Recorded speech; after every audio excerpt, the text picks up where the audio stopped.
Okay, well, I didn't give you guys a lot to do over break. But, boys and girls, I did give you a worksheet to be able to try to work through a little bit. Did anybody complete that whole piece? You had I told you to choose 8, right? I told you to choose 8. So that's expected that you would do that. We'll collect that along with the test. Oh, the book assignment?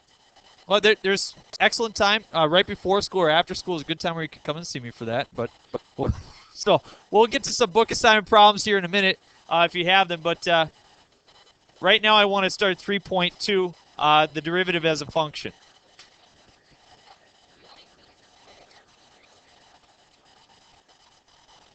What's that? Yes.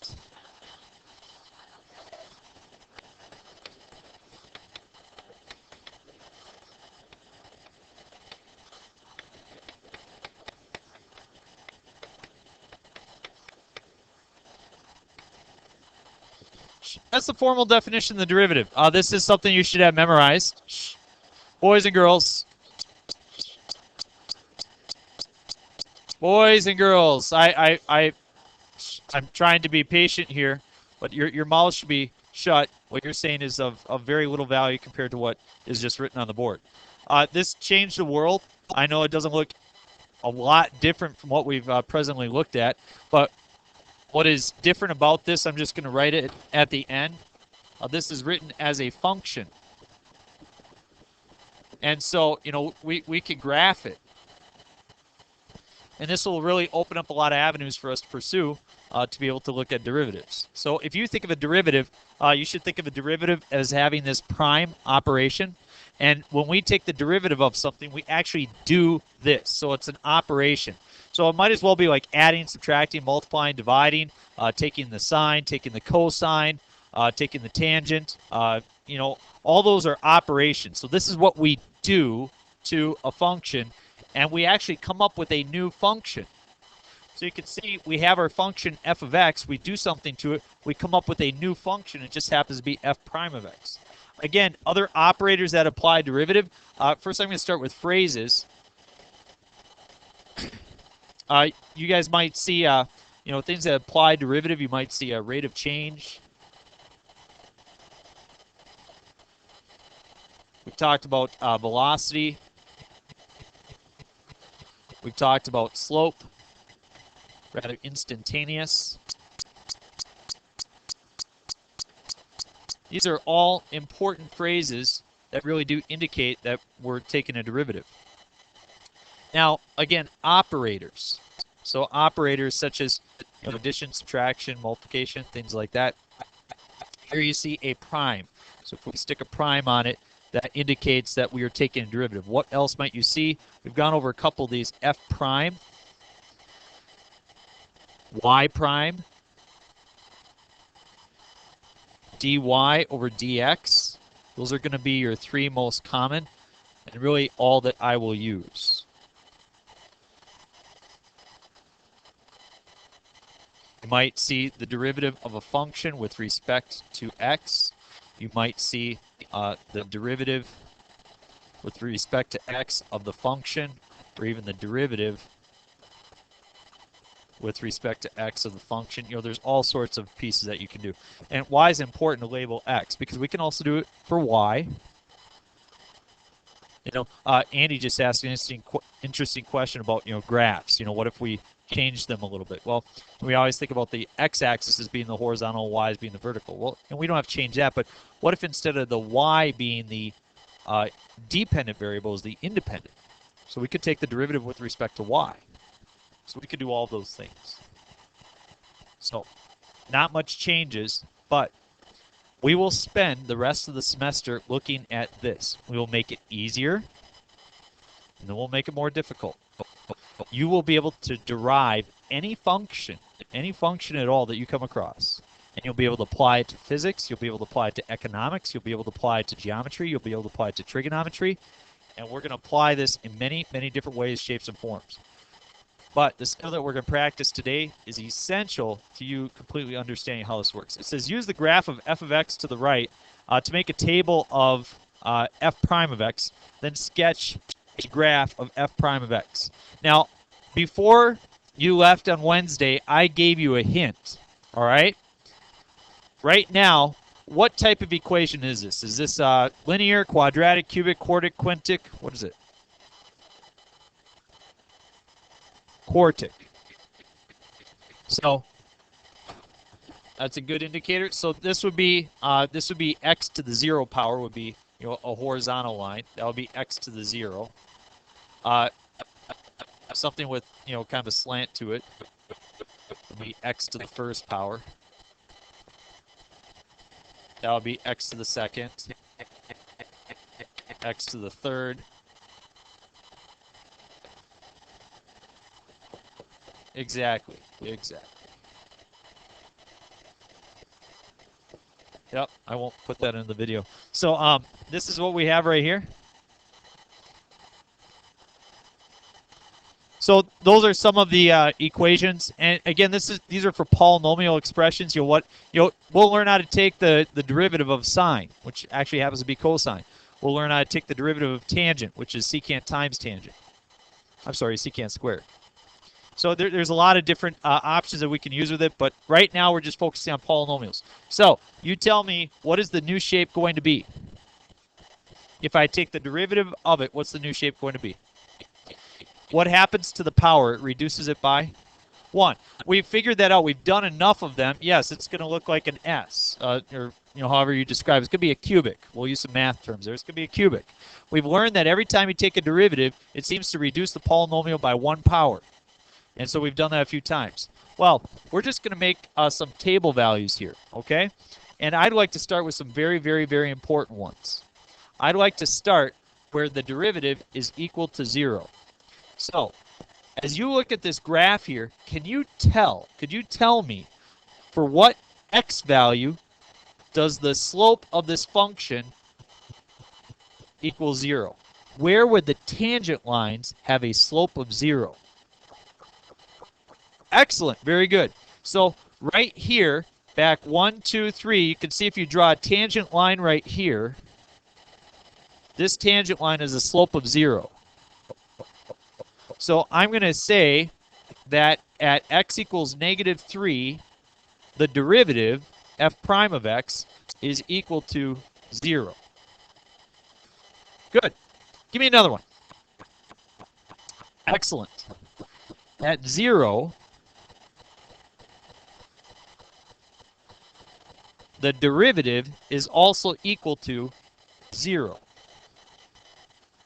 I'm sorry, I'm going to leave a little bit of space there. Forgot what I wanted to do. And one more. Yeah, we'll use 2 just to kind of keep things working nice.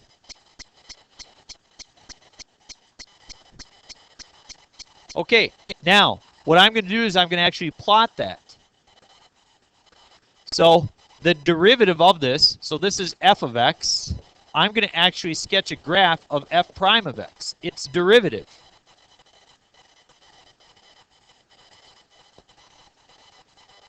So I have -3, 0, 0, 0, and 2, 0. So I'm going to plot those points. Now, you tell me, let's go back from there, okay? So we have this spot here we were talking about, this spot, and this spot, okay? So let's go to the left of -3. Is the derivative positive, negative? Yeah, you can see that back here, the derivative is always negative. The slope is always negative back there. So I don't care if you want to pick a certain point or an interval, but the idea is that anywhere behind there, we'll say -5, the derivative is negative.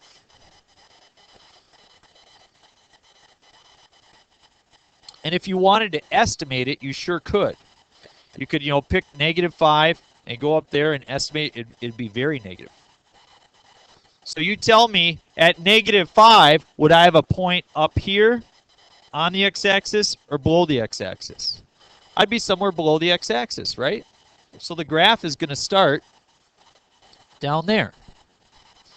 Now, let's look at the pieces in between -3 and 0. Is the derivative positive or negative there? Yeah, the derivative is always positive. You could see if you drew tangent lines, they would all have a positive slope. So therefore, between -3 and 0, I suppose you could just pick a point. Say, you want to pick -2? Okay, so even at -2, it looks like the slope might be 2 or 1 or something like that. If you want to write positive, that's fine. If you want to actually estimate it, say 2, that's fine. Our graphs aren't going to be perfect, but they're going to be general sketches, okay? So at -2, it looks like, I maybe have the derivative has a slope of 2, or the derivative has a value of 2. Then let's go between 0 and 2. How about at that spot 1? What do you think the slope is there? Negative something, right? Just for good measure, I'll call it -2.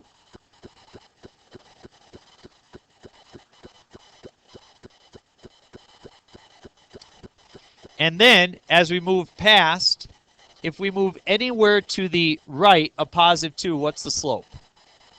It's going to be positive. So any spot is going to be positive after that.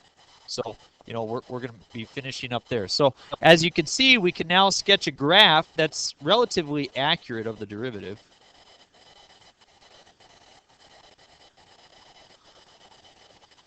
And you can see we do get a cubic shape here. And that's really what we want to do. Question?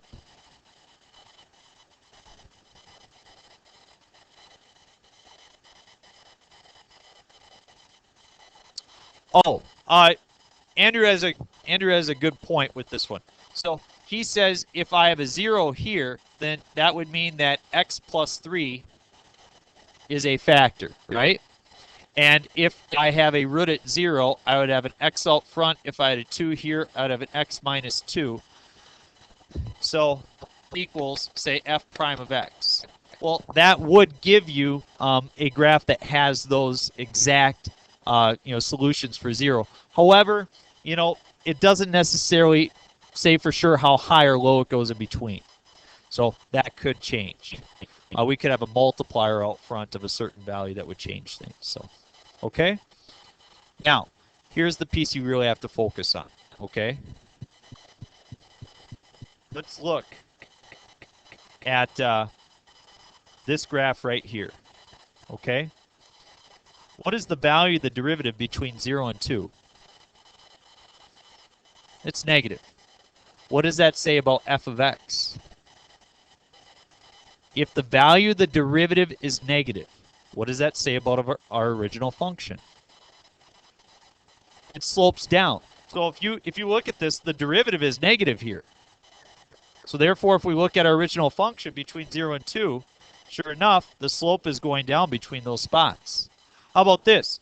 What's the value of the derivative at -3? What's the value of this derivative at -3? 0. So what does that say about my original function?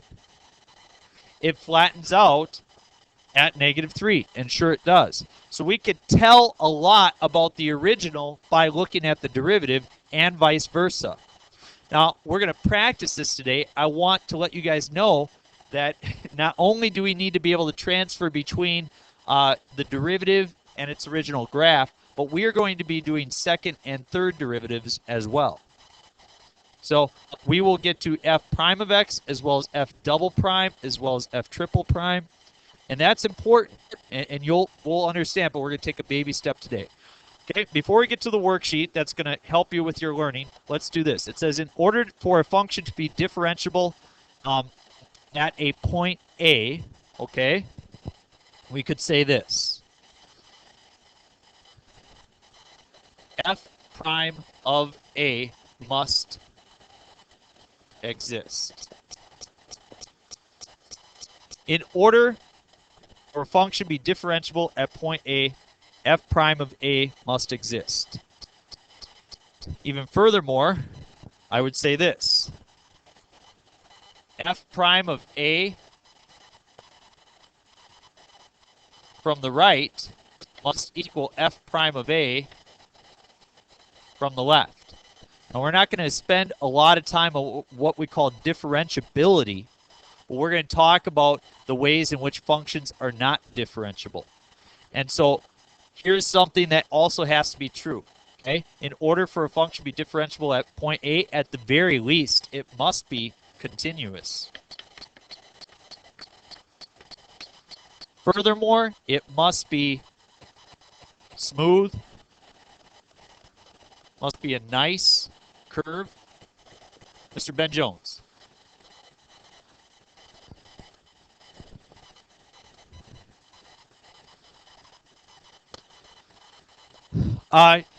F prime of A must exist really implies this. So maybe I should have put that first.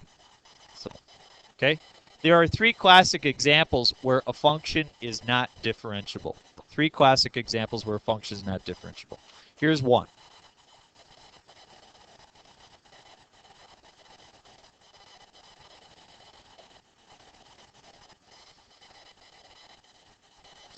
Would everybody agree that it's not differentiable at 0? It is differentiable everywhere else, but it is not differentiable at 0. Why is it not differentiable at 0? It's not continuous. It's not smooth. From the left to the right is not the same. Well, yeah. Okay, so we could really say all of those. But first we would say if there's a break in the graph, it fails to be differentiable. You can't find the derivative at 0. Here's another one.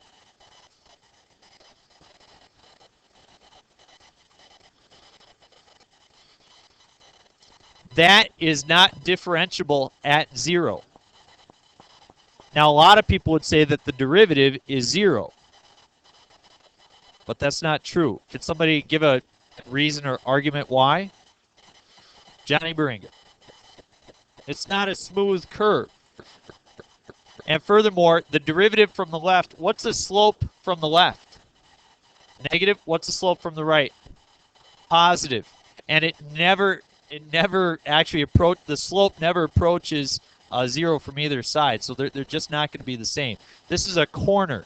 So we have discontinuous. Oh, gosh. We have a corner. And then we'll welcome these ladies. Okay, so discontinuous and corner, and here is the other one.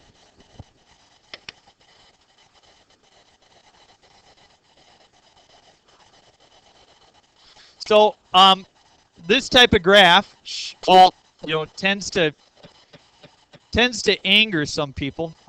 I think that this one will be difficult for Ben. As we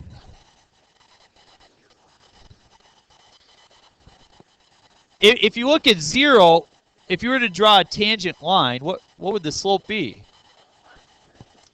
So you could say that the tangent line, if you were to draw a line that would represent the instantaneous slope at one point, you would have a vertical line. So we would call that a vertical tangent. And if you ever have that, then you definitely have a field requirement that doesn't meet.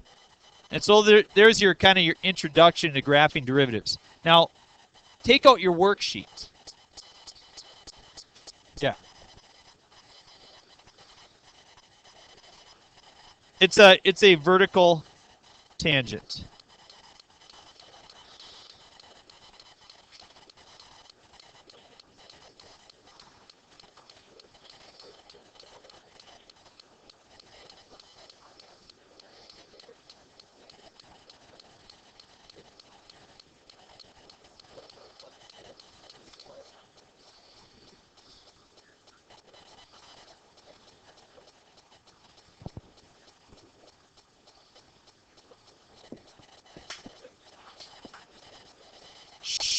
So first things first, boys and girls, I want you to take this f of x and cross it off. Those should all be x equals. So what I try to do here is make a table for you that you'll be able to use.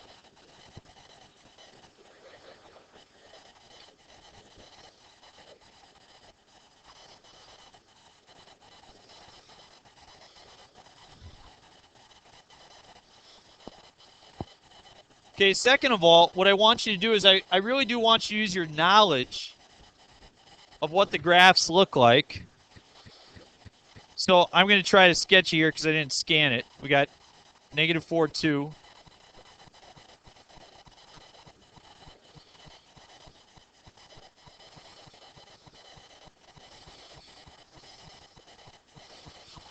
Okay, so if we do a couple of these together, again, that's a cubic. What's its derivative going to look like? It's going to look like a parabola. It's going to be quadratic. So the first thing I do is I identify where is the derivative equal to 0.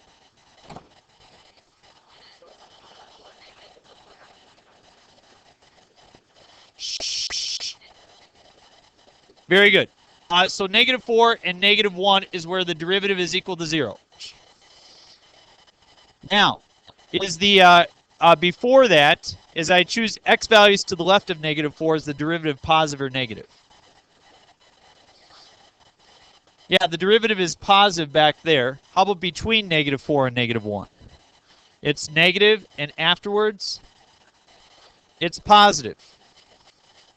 So when you graph this derivative, as we sketch these, you can see you're going to have a 0 at -4, and you're going to have a 0 at -1.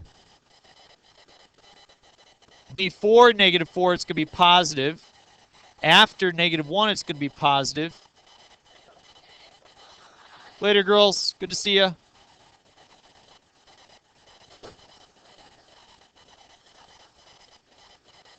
Like I said, every year you look forward to certain people to graduate. I tell you. And they come back. It's like, oh, put on the smiley face. Oh, good to see you. Okay. You're right.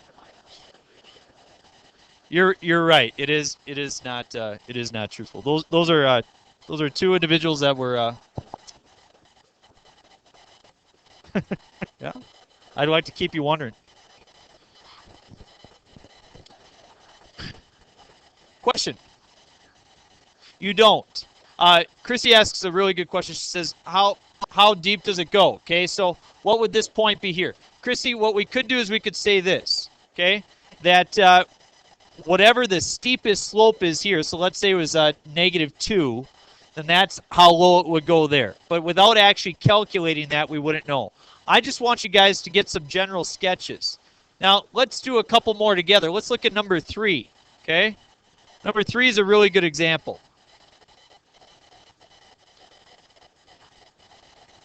Yeah, so Kyle brought this up.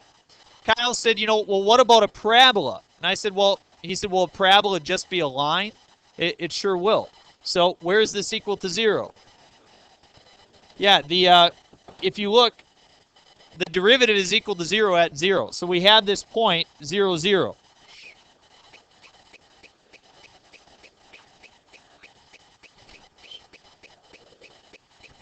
If you look, derivative is equal to 0 right at 0, right?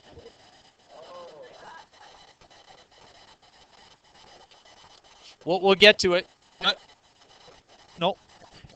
Before this, you guys, before 0, does the parabola have a positive or negative slope? Negative. After 0, does it have positive or negative? Positive. So you can see that it's going to start down here, and it's going to finish up here. That's the derivative. Now, you guys, I want to show you one piece with this. The derivative actually probably looks something more like this. Okay, so I'm going to draw it in red. The derivative actually probably looks something more like this. And I don't want to spend the time right now focusing on that. I just want you to focus where it's equal to 0, where it's positive, where it's negative, and try to sketch a graph. Now, you guys could do a lot of this stuff here, but let's try number 7.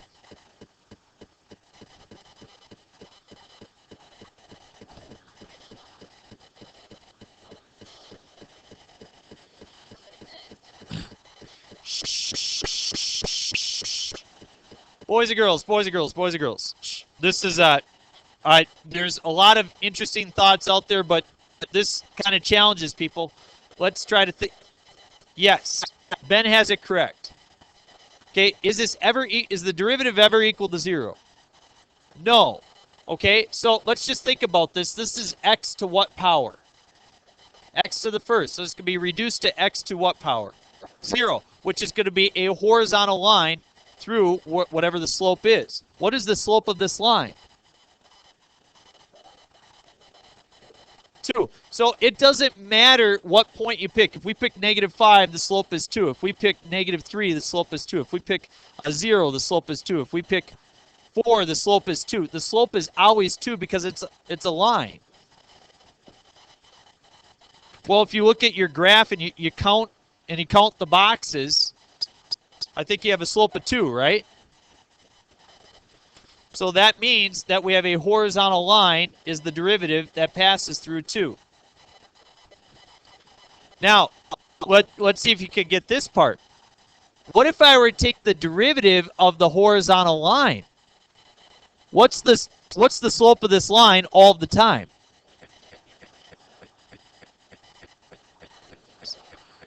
We wouldn't draw a point. We would draw a line, but it would always travel through 0. Okay, let's flip to the back side. Let's do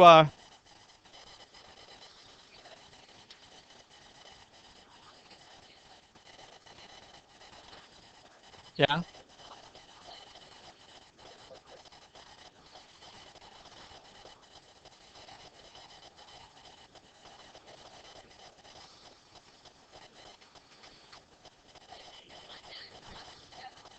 Oh, okay. Boys, girls. Okay, Ina asked a very good question. I think that people probably haven't thought about.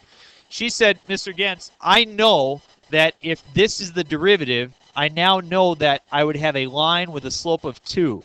But how do I know that it's going to pass through, say, a y-intercept of 6 or an x-intercept of -3? The answer is you don't. Well, here's the deal, Ina. If we drew that graph, or if we drew this graph, or if we drew this graph, they all have a slope of 2. So more than one function can have the exact same derivative. So you don't necessarily know the starting place. You don't know where it should be shifted up or down, but you definitely know that it has a general shape to it. Taylor, then Jalen. Yes.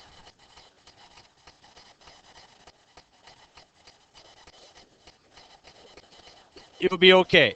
It'll be okay. Jalen.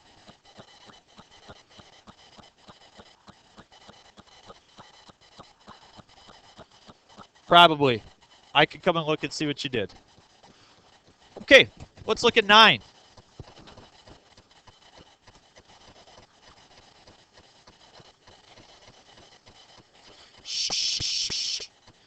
Now, you guys, let's just state this right here. You guys have said you can't do it. You can. You can do it for an infinite number of points except for one. What is the one spot where this is not differentiable? So for an x value of 0, the derivative does not exist. Okay? So we do not have, so 0 is not part of the domain of the derivative. You can't put anything in there. Now let's back up. Okay? Prior to 0, so to the left for all negative values, what is the slope? -1. What's the slope after 0? +1. So for all values. So what's that going to look like?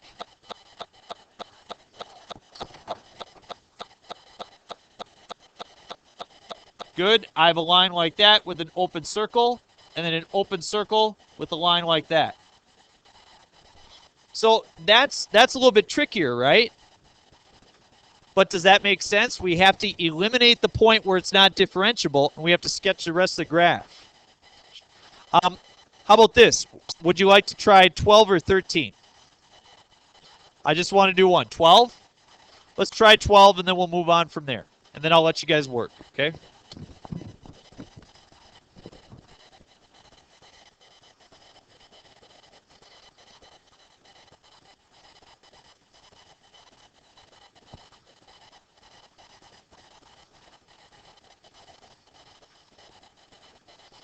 Okay, now I know that this looks complicated, but this really isn't that bad. First of all, I want to suggest to you that the slope does not exist at 2 points specifically. What are they? Good. So at -2, the slope does not exist. And at +1, the slope does not exist. Can somebody tell me why the slope does not exist at those points? It's not curvy. You have a corner. The derivative from the left is different than the derivative from the right. So therefore, we have points of discontinuity in our derivative right there. So that's the first thing to keep in mind. Now, let's back up. Let's look at the derivative from for values less than -2. What's the derivative here? It's going to be 0 for all those values. So it's going to be 0 back here for all those values. How about in between? Is this the slope of 2? Okay, so it's going to be 2 in between there. And it's going to be 0 after that. So when I draw this, I'm going to have a slope of 0, so I have to put a line at 0 all the way up until -2. And then I have a slope of +2. So I go up to +2.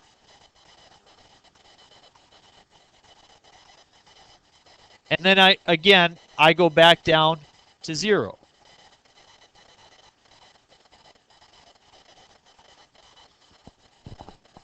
That's the graph of the derivative.